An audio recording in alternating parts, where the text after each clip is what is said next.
ETF index mutual funds నేర్చుకుని stock మార్కెట్లో రాణించాలనుకుంటున్నారా? వెంటనే ఈ నెంబర్కి కాల్ చేయండి. Welcome to Suman TV. నేను మీ సుమన్ టీవీ నాగ్. ప్రణయ్ హత్య కేసుకు సంబంధించినటువంటి విషయంలో కనుక మనం చూస్తే ఈరోజు ఉరి శిక్ష అనేటువంటి తీర్పు రావడం జరిగింది. అయితే యావత్ దేశం కూడా ప్రణయ్ హత్య కేసుకు సంబంధించినటువంటి ఒక్కొక్క సంచలన న్యూస్గానే భావించారు దాన్ని. చాలా కోణాలు ఉన్నాయి అందులో. అయితే పూర్తి వివరాలకు కనుక మనం వెళ్తే ఇప్పుడున్నటువంటి ఉరి శిక్ష సరైనదేనా, అండ్ దీనికి సంబంధించినటువంటి వాటిలో కనుక మనం చూస్తే జరిగింది ఏంటి, ఏమైంది అనేది ఈరోజు మనతో పాటు హైకోర్టు అడ్వకేట్ అలగర్ రవీంద్రనాథ్ గారు ఉన్నారు. అది వారి మాటలో తెలుసుకుందాం. Hello sir. హాయ్ అండి నాగరాజ్ గారు.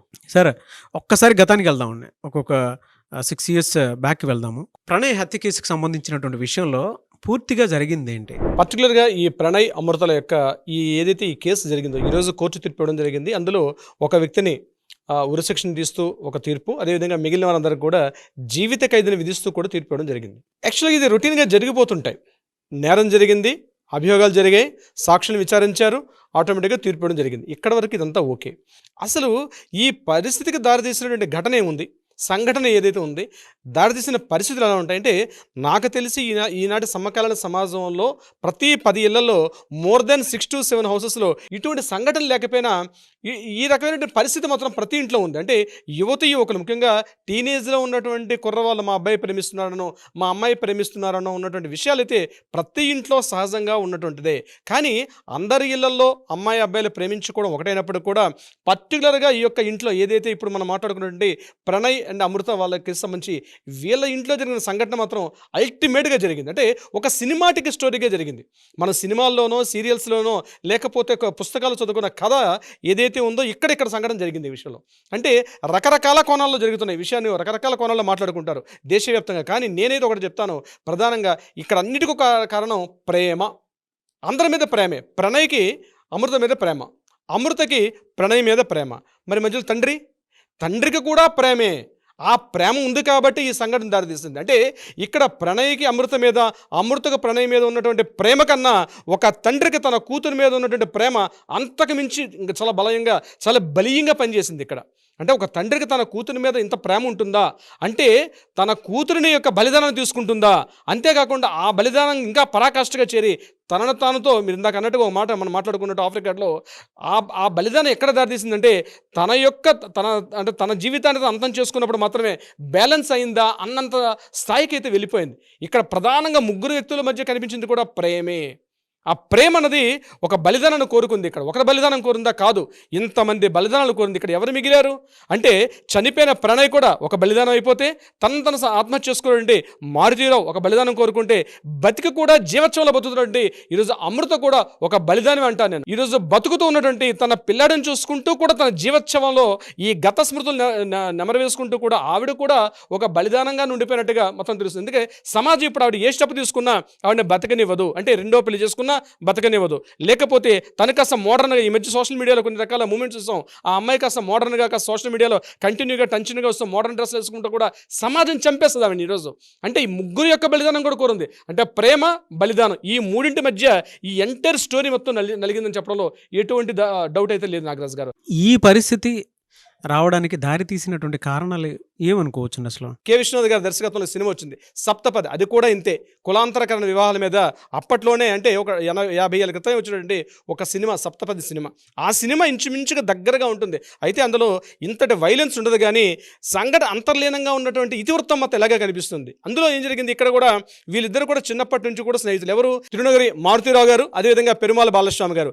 వీళ్ళిద్దరు కూడా చిన్నప్పటి నుంచి ఫ్రెండ్స్. ఎవరు అంటే ప్రణయ్ వాళ్ళ ఫాదరు, అమృత వాళ్ళ ఫాదర్. అంటే ఇద్దరు కూడా చిన్నప్పటి నుంచి బాల్య స్నేహితులే, కలిసే పెరిగారు. కానీ కొన్ని పరిస్థితుల వల్ల అతను ఏం చేశారంటే అనుకోకుండా రియల్ ఎస్టేట్ రంగంలో ప్రవేశించడం, అనుకోకుండా లాభాలు ఆర్జించి ఉన్నట్టుగా ఆయన ఏం చేశారంటే తన స్థితి మారింది. బాలస్వామి మాత్రం అక్కడే ఉండిపోయాడు ఆ రకమైన ఏర్పాట్లు. అయితే వీళ్ళిద్దరు స్నేహం మాత్రం అట్లా నడిచింది. ఇదే సమయంలో వీళ్ళకి పిల్లలు పుట్టడం, ఒక 1 year పెద్దవాడు అంటే అమృత కన్నా 1 year పెద్దవాడు ప్రణయ్. వీళ్ళిద్దరు చిన్నప్పటి నుంచి అంటే వాళ్ళ పేరెంట్స్ ఇద్దరు ఫ్రెండ్స్ అవ్వడం వల్ల పిల్లలు కూడా ఫ్రెండ్స్ అయ్యారు. చిన్నప్పటి నుంచి కలిసి ఆడుకున్నారు, కలిసి పాడుకున్నారు, కలిసి స్కూళ్ళకి వెళ్ళారు, కలిసి ఒక్కో చోట పెరిగారు. ఆ కలిసిన వాతావరణం ఇద్దరిని కూడా ప్రకృతి దగ్గర చేసింది. ఇటువంటి సందర్భంలో వీళ్ళిద్దరికి సాన్నిధ్యాన్ని చూడండి, ప్రకృతికి బహుశా కనుగొట్టిందేమో అనుకోవచ్చు. అయితే ఈ సాన్నిధ్యాన్ని చూడండి మారుతీరావు గారు, వీళ్ళిద్దరి మధ్య అంటే డబ్బు అనేది ప్రవేశించింది.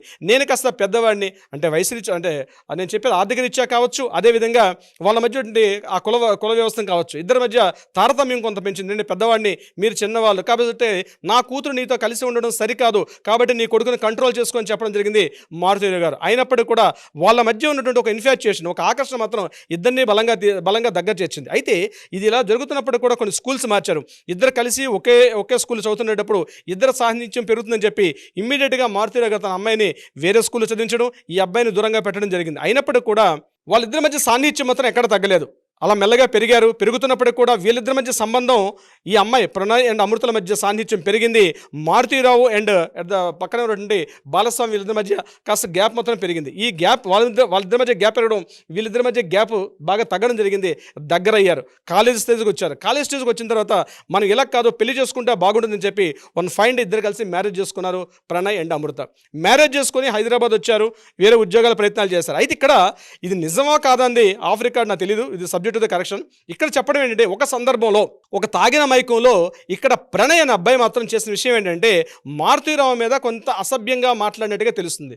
ఈ కొన్ని మాట్లాడిన మాటలు కొంత ఈ మారుతీరావుకి విషయం తెలిసింది. అయితే ఇంత ప్రేమగా పెంచుకుని నా కూతురి మీద ఇతను కేవలం నా ఆస్తి కోసమే ఇతను నా అమ్మాయిని పెళ్లి చేసుకుంటున్నాడు, నా ఆస్తి కోసమే మా అమ్మాయిని ప్రేమ అన్నటువంటి ఒక ముగ్గులోకి దించి దగ్గర సాన్నిధ్యం పెంచుకున్నాడు అన్నటువంటి ఒక గ్లెడ్జ్ పెంచుకున్నారు ఇక్కడ మారుతీరావు గారు. పెంచుకున్న తర్వాత మెల్లగా మీ ఇద్దరు మిమ్మల్ని తెలియకుండా పెళ్లి చేసుకోవడం కరెక్ట్ కాదు, మీరు కూడా కలిసి రండి, అందరూ కుటుంబం మన బంధుమిత్రుల మధ్య మీ మ్యారేజ్ చేస్తని చెప్పి మారుతీరావు గారు పిలిచారు.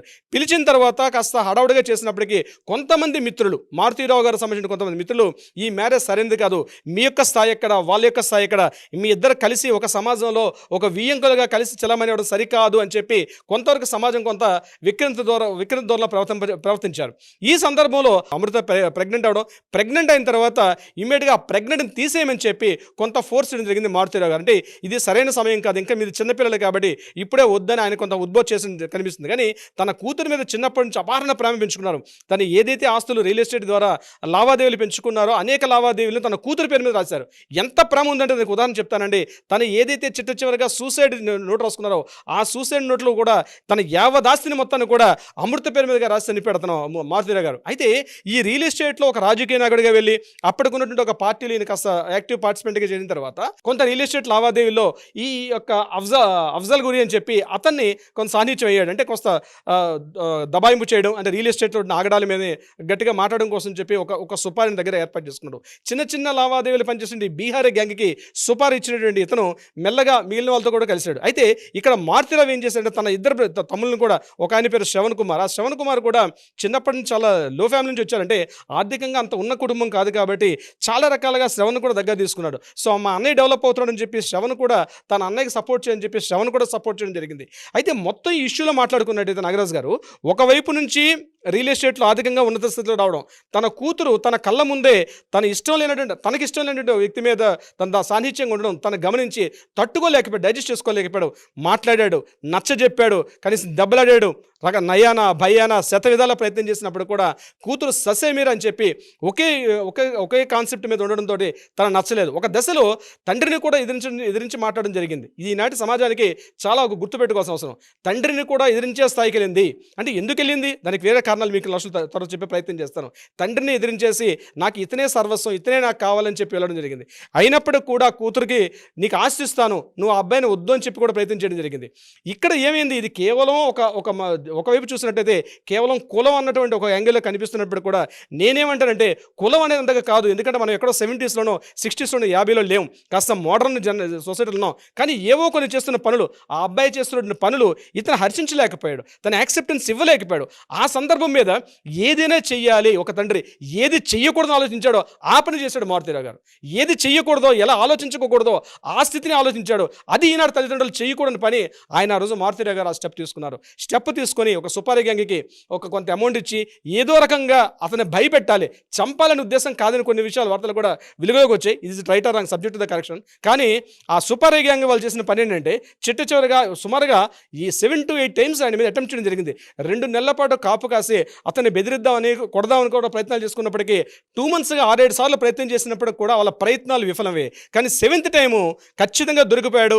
ఎప్పుడైతే ఈ అమృతం తీసుకొని హాస్పిటల్కి వెళ్ళి ఆ రోజు డెలివరీ అంటే కంటిన్యూగా డెలివరీ ఉంది కాబట్టి హాస్పిటల్ని తీసుకెళ్ళి చూపించుకొని రిటర్న్ అవుతున్న మధ్యాహ్నం 12:30 ఆ ప్రాంతంలో రిటర్న్ అవుతున్న క్రమంలో ఇమీడియట్గా అటాక్ చేశాడు ఈ సుభాష్ శర్మ అనేటువంటి వ్యక్తి. అక్కడ ఇమీడియట్ అటాక్ చేసి అతని మీద దాడి చేసి అన్ని సీసీ కెమెరాలు ఉన్నాయి, ఫుటేజ్ ఉంది, అన్ని చూస్తుండే కానీ ఇమీడియట్గా అటాక్ చేయడం, ఆ యొక్క ఒక కత్తి తీసుకుని నరికడం తోటి అప్పటికప్పుడు కుప్పకూలిపోయాడు అక్కడ ప్రణయ్. అయితే అక్కడతో కథ ఆగిపోలేదు, అక్కడ కథ మొదలైంది ఈ స్టోరీలో.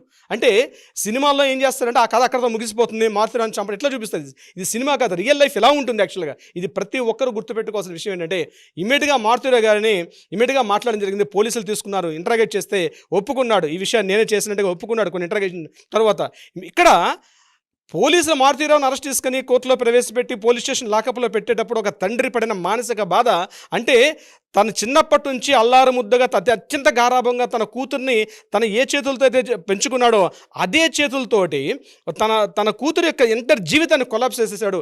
అందుకే మీకు నాకు చెప్పాను, ఏదైతే చేయకూడదు ఒక తండ్రి ఆ పని చేశాడు మారుతిరావు. అయితే ఇక్కడ ఒక కూతురు స్థాయిలో ఆ రోజు అమృతం మాట్లాడిన మాటలు ఇప్పటికీ యూట్యూబ్లో ఒకసారి మనం వెనక్కి వెళ్తే ఆ బ్యాక్ వీడియోస్ కూడా కనిపిస్తే అక్కడ అమృతం మాట్లాడిన మాటలు, ఆయన నాకు ఎవరో తెలియదు, ఏ సందర్భంలో మాట్లాడిందంటే మారుతిరావు గారు సూసైడ్ చేసుకొని చనిపోయిన సందర్భంలో ఈ అమ్మాయి మాట్లాడిన మాటలు ఆయన ఎవరో తెలియదు, ఎవరో దారిని పోయి దానే చనిపోయినట్టుగా నేను భావిస్తాను తప్ప నా తండ్రి కానీ ఏనాడో చనిపోయాడని చెప్పి అత్యంత కఠినంగా పరుషంగా మాట్లాడారు. అయినప్పుడు కూడా సోషల్ మీడియాలో ఉన్నటువంటి అప్పుడు నెటిజన్స్ మొత్తం కూడా ఒప్పుకోలేదు. ఆయనకి ఎప్పటికైనా తండ్రి నీ మంచి కోర అని చేశాడు, కానీ చెయ్యకూడని పని చేయడం వల్ల ఈ రకంగా జరిగింది, కానీ నువ్వు అలా మాట్లాడకూడదని చెప్పి నెటిజన్స్ పూర్తిగా ఆమె మీద విరుచుకుపడడం కూడా జరిగింది. అయితే ఈ సంఘటన ఇలా ఉంటే ఎంటైర్ తన ఫ్యామిలీ ఈరోజు తన కూతురి మీద పెంచుకున్న అపారమైన ప్రేమ, ఇక్కడ వాళ్ళిద్దరి ప్రేమ గొప్పదా ఒక తండ్రి ప్రేమ గొప్పదా అంటే ఖచ్చితంగా నేను చెప్తాను పని చెయ్యకూడని పని చేశాడు మారుతిరావు. కానీ ప్రేమ విషయంలో మాట్లాడితే మాత్రం వీళ్ళిద్దరు ప్రేమ కన్నా ఒక తండ్రి సగటు ప్రేమ మాత్రం, దీన్ని సగటు అనడం కూడా తప్పు, ఒక తండ్రి తన కూతురి మీద పెంచుకున్న ప్రేమ. కాసేపు ఒక అరగంట లేట్ అయితేనే స్కూల్ నుంచి రాకపోయినటువంటి తన పాప రాకపోతే అల్లారు ముద్దగా పెంచుకున్న తన పాప స్కూల్ నుంచి రాకపోతే తల్లడిల్లిపోతాడు అని ఎంత దూరం నయ్యి ఇంకా రాలేదు నా స్కూల్ నుంచి నా పాప ఇంకా రాలేదని మాట్లాడుతున్న తండ్రి, ఒక సగటు తండ్రి ఆవేదన కన్నా మారుతిరావు మాట్లాడిన మాటలో మారుతిరావు చేసిన పని ఎంత గొప్పదంటే తనను తాను సంవరించేసుకున్నాడు. ఆయన 2020 మార్చి 7న తనను తాను పూర్తిగా ఆత్మహత్య చేసేసుకున్నాడు. ఆ రోజు తన దేహాన్ని త్యాగించేసుకున్నాడు మారుతిరావు. అంటే ఇందాక మనం అనుకున్నట్టుగా ఎప్పుడైతే మారుతిరావు గారి యొక్క ఆత్మహత్య ఈ కథకు ముగింపైందని అయితే మనం ఖచ్చితంగా చెప్పుకోవచ్చు. అయితే ఇటువంటి సంఘటన ఆలోచన రావడమే తప్పు, ప్రేమ ఉండడం వేరు. ప్రేమ పరాకాష్ఠగా చేరి ఆ ప్రేమ అనేది చంపే స్థితికి వెళ్ళడం మాత్రం తప్పు. ఈనాటి ఈ కథ ఏదైతే ఉందో, ఈ స్టోరీ మనం జరుగుతున్న ఈ సమకాలీన సంఘటన ఏదైతే ఉందో దీని ద్వారా ప్రతి తండ్రి కూడా మేలుకోవాలి, ప్రతి తండ్రి మేలుకోవాలి. ప్రేమ పెంచుకోవచ్చు కానీ మిమ్మల్ని మీరు చంపుకునేంత ప్రేమ మాత్రం ఉండకూడదు. మారుతిరావు ప్రేమ ఎట్టి పరిస్థితుల్లో గొప్పదే అని మాత్రం అయితే చెప్పొచ్చు నాగరాజు గారు.